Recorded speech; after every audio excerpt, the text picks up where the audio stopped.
Assalamualaikum warahmatullahi wabarakatuh. Waalaikumsalam warahmatullahi wabarakatuh. Kami kelompok simulasi keluarga bina remaja Desa Pulau 7 ingin menyajikan permainan metode ular tangga tentang kadarkum dan pola asuh anak remaja di era digital yang disingkat dengan Paredi.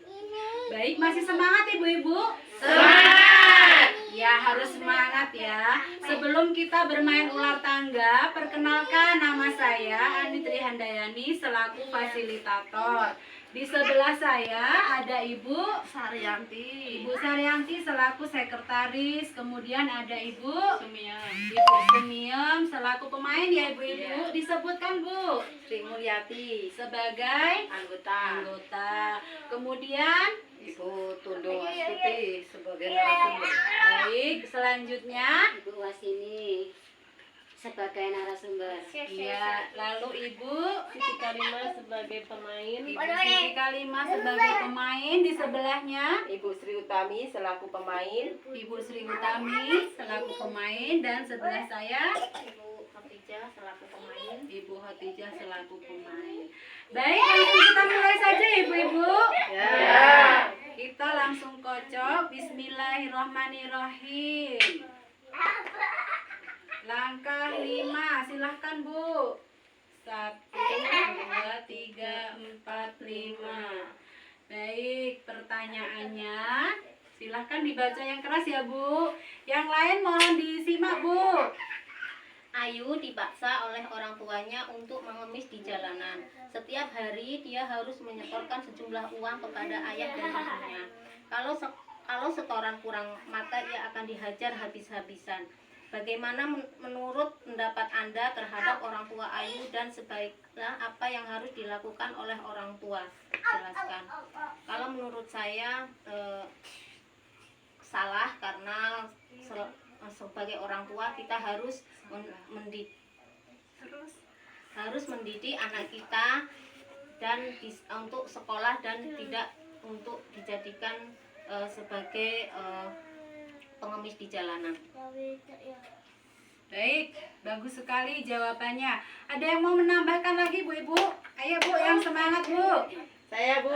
Baik, langsung Ibu Sri.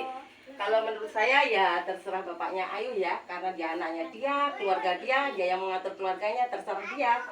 Masa seperti Ya, itu? biar ya. Oke, ada lagi Bu. Ya berarti Ibu Sri nggak menghormati kepada anaknya. Yang anak masa dihormati? Gitu. Anak Harus itu harusnya kepada ya, orang harusnya. tua, bukan Masa orang tua menghormati mengemis, anak. Harusnya kan harus mendidik untuk sekolah biar bisa kuliah kan gitu. Masa untuk mengemis cari duit, harusnya kan ibunya sama bapaknya untuk Yang cari nggak duit. apa-apa, kalau dia. Baik, ada lagi yang mau menambahkan? Monggo Bu.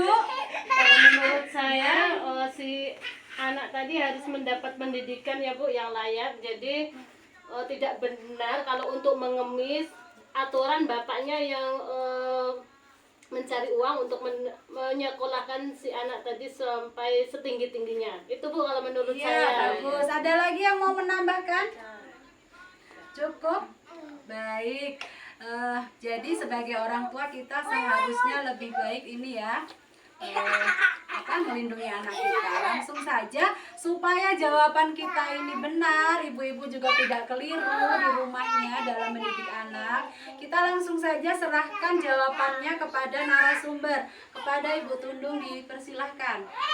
Baik ibu semua, untuk jawabannya, memaksa seorang anak untuk melakukan pekerjaan di luar kapasitasnya sebagai seorang anak merupakan salah satu bentuk tindakan eksploitatif. Dalam kasus ini, tindakan orang tua yang memaksa anak untuk mencari uang di jalan dengan cara mengemis merupakan suatu tindakan eksploitasi ekonomi. Jadi ada pasal 32 KHA, hak anak untuk dilindungi dari eksploitasi ekonomi dan dari melakukan setiap pekerjaan yang mungkin akan berbahaya atau mengganggu pendidikan anak atau membahayakan kesehatan atau perkembangan fisik, mental, spiritual, moral atau sosial bagi anak itu sendiri. Itu ya Bu, Ibu. Ya, semua Semuanya udah jelas ya ibu-ibu? Jadi nanti kita jangan keliru lagi, anak-anak kita tidak disuruh untuk mengemis. Baik, kita lanjutkan untuk permainan selanjutnya. 6 langkah ya Bu Sri. Ya. Silakan Bu. Vito memiliki seorang teman perempuan yang kebetulan memiliki cacat fisik. Kedua kakinya lumpuh. Sebagai orang tuanya, apakah Anda akan mengizinkan Vito untuk tetap bermain dengannya? Kalau menurut saya, ya terserah Vito. Karena fisik itu tidak menjamin dia bodoh atau apa. Kadang di setiap kekurangan itu ada kelebihan, ada keistimewaan yang kita tidak tahu. Dan kita juga membayangkan seandainya anak kita sendiri yang seperti itu gimana. Baik. Setuju ibu-ibu? Atau ada yang mau menambahkan? Silakan Bu. Kalau menurut saya Bu ya, anak saya nggak boleh Bu main dengan anak yang cacat mental nanti ya. Ya. Fisik. Nanti kalau di rumah dia itu kan ikut-ikutan kayak gitu Bu. Enggak juga. Enggak apa-apa. Biasanya kan anak-anak kan suka ikut temannya. Kalau dia kesehariannya bermain dengan anak yang cacat fisiknya, pasti di rumah Enggak juga, Bu, enggak juga. Oke, ada lagi yang mau menambahkan? Ibu Sumim, kalau menurut Ibu bagaimana Bu? Kalau menurut saya ya saya bolehkan. Bolehkan ya, gitu. Kenapa Bu? Karena kan kalau menurut saya bolehkan itu biar nggak ada namanya sifat yang jelek itu sama temannya. Ya, ada lagi yang mau menambahkan? Ibu? Monggo Bu. Kalau saya sependapat dengan Ibu Sri Utami. Oh, sependapat dengan Ibu Sri Utami. Baik, supaya juga jawabannya nanti lebih pas, kita langsung serahkan pada narasumber. Silahkan Ibu Wasini. Inilah jawabannya yang tadi. Tidak ada satupun manusia yang ingin dilahirkan cacat. Oleh karena itu, kita juga harus tetap memperlakukan siapapun sebagaimana layaknya manusia yang lain. Kalau perlu kita harus memberi support yang lebih supaya dia bisa merasa bahwa dirinya tidak berbeda dengan anak-anak yang lain. Itulah jawabannya. Ya, berikan tepuk tangan untuk semuanya. Masih semangat Ibu-ibu? Semangat pagi. Semangat. Ya, langsung kita lanjutkan untuk soal berikutnya. Berapa itu Bu? 2. Silahkan Bu. 2 langkah. Silahkan Ibu. Keluarga Pak Badrun sudah memiliki 2 orang anak, keduanya perempuan. Pak Badrun sendiri masih menginginkan anak laki-laki dengan harapan bahwa anak laki-lakilah yang kelak bisa menjunjung nama baik keluarga. Sedangkan istrinya merasa keberatan kalau harus melahirkan lagi. Baginya 2 anak sudah cukup. Apa pendapat Anda tentang hal ini? Kalau menurut pendapat saya, 2 anak sudah cukup ya. Baik laki-laki atau perempuan itu sama saja. Ya, gimana ibu-ibu yang lain? Ya. Kalau menurut saya setuju dengan Pak Badrun. Seharusnya istri itu juga menurut dengan suami. Karena Pak Badrun di sini sebagai kepala keluarga, dia yang mencari nafkah, yang membiayai. Jadi kalau dia menginginkan anak laki, ya seharusnya istri juga menurut. Kalau seperti itu ya. Ya Bu Yanti. Kalau menurut saya Bu ya, pengalaman saya pribadi Bu ya, saya kan anaknya juga cowok-cowok semua. Ya udah, kalau udah punya anak dua ya udah terima aja Bu. Kalau udah laki-laki, besok kalau udah misalkan kita punya anak perempuan juga, kalau kita nanti saya sama menantu kita juga sayang sama kita gitu. Gitu. Ada lagi Bu? Kalau menurut saya lebih banyak anak banyak, katanya kalau banyak anak itu banyak rezeki. Ya benar. Ada lagi Bu? Saya sependapat sama Ibu Siti ya. 5. Tapi 2 anak cukup ya. Dua anak cukup ya. Baik, langsung saja kita serahkan pertanyaannya untuk dijawab oleh narasumber kita, Ibu Tundung.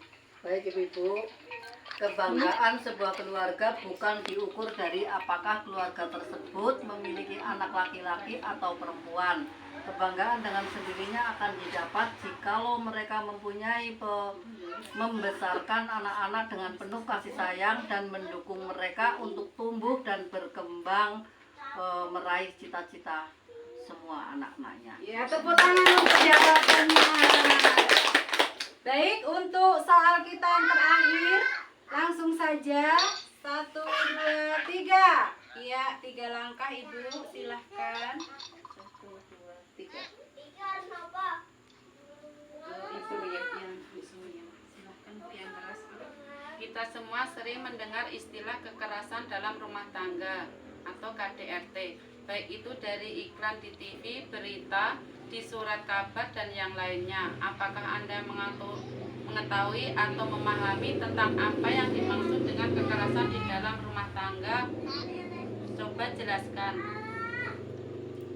Ya, silahkan. Yang saya tahu KDRT itu kekerasan dalam rumah tangga, suami memukul istrinya itu dalam kekerasan rumah tangga. Oh, seperti itu. Ada lagi yang mau menambahkan Bu supaya lebih lengkap?